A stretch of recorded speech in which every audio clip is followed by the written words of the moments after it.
and often involved a variety of narcotics such as ketamine, ecstasy, and GHB, which Combs distributed to the victims to keep them obedient and compliant. As alleged, when Combs didn't get his way, he was violent, and he subjected victims to physical, emotional, and verbal abuse so that they would participate in the freak-offs, and that Combs hit, kicked, threw objects at, and dragged victims, at times by their hair. On one occasion in March of 2016, that conduct was captured on video and later reported in the media. Specifically, Combs kicked, dragged, and threw a vase at a victim in a Los Angeles hotel when the victim was attempting to flee. As alleged, these assaults often resulted in injuries to the victims, which took days or weeks to heal. In addition to the violence, the indictment alleges that Combs threatened and coerced victims to get them to participate in the freak-offs. He used the embarrassing and sensitive recordings he made of the freak-offs as collateral against the victims. And the indictment alleges that he maintained control over the victims in several ways, including by giving them drugs, by giving and threatening to take away financial support or housing, by promising them career opportunities, by monitoring their whereabouts, and even by dictating their physical appearance. Because of all of this, the indictment alleges that the victims did not believe they could refuse Combs without risking their security or facing more abuse. The indictment also alleges other acts of violence undertaken by Combs and others, including violence against witnesses to his abuse, kidnapping, and arson. The indictment alleges that on more than one occasion, Combs carried or brandished firearms to intimidate and threaten victims and witnesses. Now, Combs did not do this all on his own. As I mentioned, Combs has been charged with RICO conspiracy. He used his business and employees of that business and other close associates to get his way. Those individuals allegedly included high-ranking supervisors in the business, personal assistants, security staff, and household staff. The indictment alleges that those individuals facilitated the freak-offs. They booked the hotel rooms and stocked them with the supplies, including drugs, baby oil, personal lubricant, extra linens, and lighting. When the hotel rooms got damaged, they helped clean it up. They arranged for victims and commercial sex workers to travel for the freak-offs, and they delivered large quantities of cash to Combs to pay for the commercial sex workers. The indictment also alleges that they helped Combs cover up his crimes. During the March 2016 incident at the LA hotel that I mentioned earlier, a member of the hotel security staff intervened, and Combs attempted to bribe the staff member with a stack of cash to make sure that what happened was kept quiet. And as the indictment alleges, in late 2023, after public allegations were made about Combs' crimes, he and others pressured witnesses and victims to stay silent, including by making phone calls to witnesses and victims and giving them a false narrative of what they had experienced. And as alleged, Combs used others to help conceal his abuse by monitoring and preventing victims from leaving a location in order to hide their injuries, or by locating and contacting a victim who had attempted to flee. As part of this investigation, in March of this year, special agents from HSI executed search warrants at Combs' residences in Miami and Los Angeles. They also executed a warrant for Combs' electronic devices. During those searches, agents seized evidence of the crimes charged in this indictment. They seized firearms and ammunition, including 3 defaced AR-15s and a large capacity drum magazine. They also seized evidence of the freak-offs, electronic devices that contain images and videos of the freak-offs with multiple victims. And they seized cases and cases of the kinds of personal lubricant and baby oil that Combs' staff allegedly used to stock hotel rooms for the freak-offs, more than 1,000 bottles altogether. Here are some of the items that we recovered during the searches.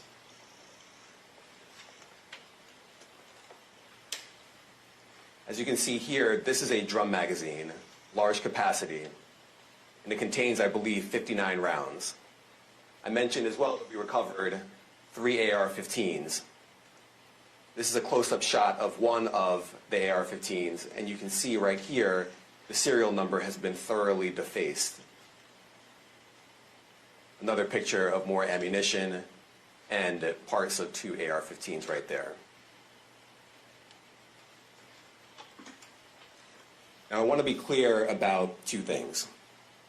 First, this office is determined to investigate and prosecute anyone who engages in sex trafficking, no matter how powerful or wealthy or famous you may be. No one should doubt our commitment on that. A year ago, Sean Combs stood in Times Square and was handed a key to New York City. Today, he's been indicted and will face justice in the Southern District of New York. Second, we are not done. This investigation is ongoing, and I encourage anyone with information about this case to come forward and to do it quickly. Anyone with information can call 1-877-4HSI-TIP. I want to express my deep appreciation for the victims and witnesses who have used their voices and helped bring this criminal conduct to light. We would not be here without them. I also want to thank the dedicated case agents on the HSI Trafficking in Person Squad in New York. They have been with us since day one and have worked tirelessly on this investigation. They will continue to be invaluable partners to us. I also want to thank the incredible agents and analysts from SCNY who have also provided tremendous assistance on this case. I'm deeply grateful for their continued work. And finally, I want to thank the outstanding career prosecutors from SCNY who are handling this case. Meredith Foster, Emily Johnson, Chrissy Slavic, Madison Smeisler, and Mitzi Steiner, and their supervisors, Jamie Backleiter and Jacqueline Kelly. They are members of the Civil Rights Unit in our criminal division. We created the Civil Rights Unit when I became U.S. Attorney. I'm deeply proud of their work on this and so many other cases. I'll now take some questions. Eric Katursky, ABC. Thanks, Damian, thanks. The indictment describes aggressive, open, violent, hedonistic abuse that you say was recurrent and widely known. Why did it take law enforcement so long to intervene? How many women were victimized by Sean Combs, and how many others were involved? Look, our investigation is ongoing. We are committed to bringing justice to everyone who's been victimized by the defendant. I can't tell you why it took so long. I think the better focus is on the fact that we are here today. And we are committed to making sure that justice is done. Next question. Thank you. Julia Ainsley, NBC. Thank you for doing this. You said we are not done and that Combs did not do this alone. Do you foresee that there could be other charges related to this case? I'm not taking anything off the table. Janet Fisher, Newsday. What's the difference between the sex trafficking and promoting travel for the purpose of prostitution? Well, there are different crimes with different elements. I don't think we should get into the nitty-gritty of the legal discussion right now, but the sex trafficking, we believe, they're all serious offenses, but the sex trafficking conduct carries some significant penalties, and we are gratified that we were able to bring that charge. Is one more coercive than the other? I'm not going to be able to get into that, but you can look it up, and yes, sex trafficking, especially when it involves coercion or force, is a very serious crime, and it carries significant penalties. Good afternoon, Darla Miles, ABC7 New York. Thank you for this press conference and for the details. 2 questions. In context of this indictment and the information that was presented to the grand jury, are you able to clarify the number of victims? It's mentioned plural in the indictment, but can you specify the number of victims just for this particular indictment? And secondly, can you provide details about the alleged arson? Unfortunately, I'm not able to provide either. The number of victims, you are correct. We are intentional in saying multiple. The details of the arson incident are limited to what we have in the indictment and also the detention letter that we filed, which contains more details than the indictment does at various points, but we don't have anything more beyond that. Next question. Lynn Tran, CNN. Are any of his accomplices or associates under investigation? And additionally, could he face any more charges? So the investigation is ongoing. That means both as to him and to anyone else who we believe committed the crime with him. Next question. Juliet Papa. Hi, good morning from 1010 Wins. Any indication that some of the women or victims here were imprisoned in his residences, and did he have locations where he kept them, and were not allowed to leave? And also, he's indicted here, although there were searches and raids in LA, Miami. Why in New York? Well, I'm biased. I'm the U.S. Attorney in the Southern District of New York. I think that we have an outstanding track record of bringing some of the most impactful, sprawling, complex, difficult sex trafficking, human trafficking, labor trafficking, you name it. The Southern District of New York can do it, and so we're very proud of that. And so the scope and complexity of this investigation isn't something that we ran from. It's something that we embrace, and we will continue to do that. As to your question about whether he imprisoned anyone, all I can say is that, I mentioned this March 2016 incident where something was caught on video where a victim was attempting to flee, and there was violence that was associated with it. Was that at the residence or a hotel? That was at a hotel. Matthew Lee, Inner City Press. Thanks a lot. Does your office intend to seek remand, or are you reaching a bail package? And if you're willing, how would you contrast this with the R. Kelly case in EDNY in terms of the elements? Thanks. So we will be seeking detention. We have filed a letter laying out our reasoning for seeking pretrial detention. I'm not going to be able to expand beyond what's in the letter, but it contains all of the reasoning, and it contains the law as well. There is a presumption of detention in a case like this, and we think that's warranted. John Anise, New York Daily News. Thank you. I was hoping to get some more detail about the searches of his residence, the guns, the cases of lubricant, and the videos. Where were they found amongst his residence? Were they all scattered around the houses in one place? I kind of wanted to just get a better picture of how that stuff was found. Well, look, I think that some of the details that you're seeking are in the detention letter. So, for instance, some of the AR-15s, 2 of the 3 DeFace AR-15s were found in his bedroom closet in Miami, broken down into parts along with magazines with ammunition loaded in them. So some of that detail is in the detention letter. Beyond that, I'm not going to be able to get into where other items were stored. Ben Kochman, Post.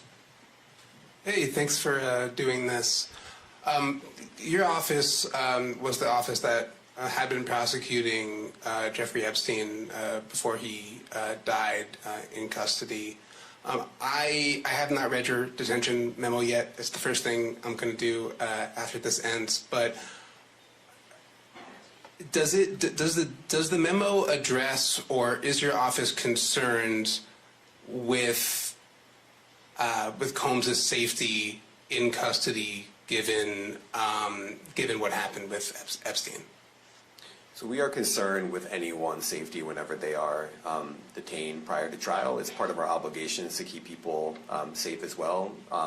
It's part of the criminal justice system. So, but I do not draw any sort of connection between Jeffrey Epstein's suicide and what may or may not happen to any other defendant while they are detained pre-trial. And of course, the decision whether to detain the defendant will be up to a judge. Our position is that pretrial detention is warranted under the law and based on the facts of this case, and I'll leave it at that. Are some of the prosecutors on this case some of the same prosecutors that had been handling that, or that worked on the Maxwell case? So I'm not going to get into the staffing. I will say that this team, this group of AUSAs, this incredible group has been working on this case around the clock, and they've had their hands full. Next question. Gus Rosendale, NBC News. Good morning, sir. Combs' attorney said that his client has been cooperative with investigators. He said that this morning. I was wondering if you would have a reaction to that.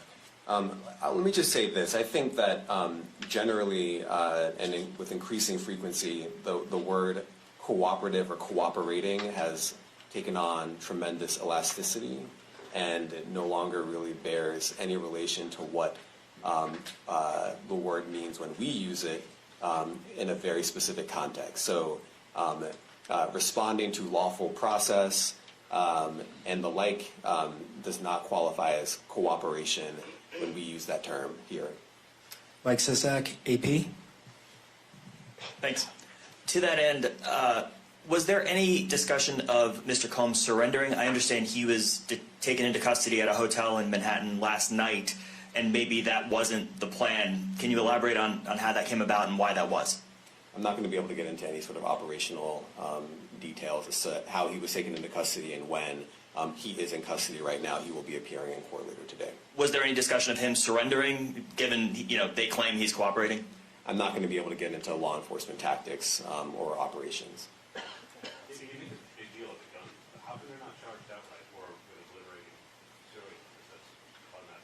Well, I can't get into the charging decision. It is very meaningful to us that weapons were possessed, as we allege in the indictment. Part of the reason why this conduct was so pervasive and harmful was because victims and others didn't necessarily feel comfortable denying him his wishes, as we allege, because of the presence of firearms. I should leave it there. Thanks. Last question, Jacob Shamison.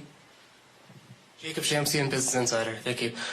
Given that he's the sole defendant in this case and that you allege he's part of a conspiracy that involves members of his companies, do you anticipate a superseding indictment that bring allegations against other members of his companies or other co-conspirators as well? Again, I can't take anything off the table. Anything is possible. Our investigation is very active and ongoing. And I think a lot of you who cover this office know that when we say such things, that developments are certainly foreseeable, but I cannot predict them sitting here today. All right, thank you, everyone. Thank you. What part of his business empire is exposed to forfeiture? Thank you, everyone. Thank you.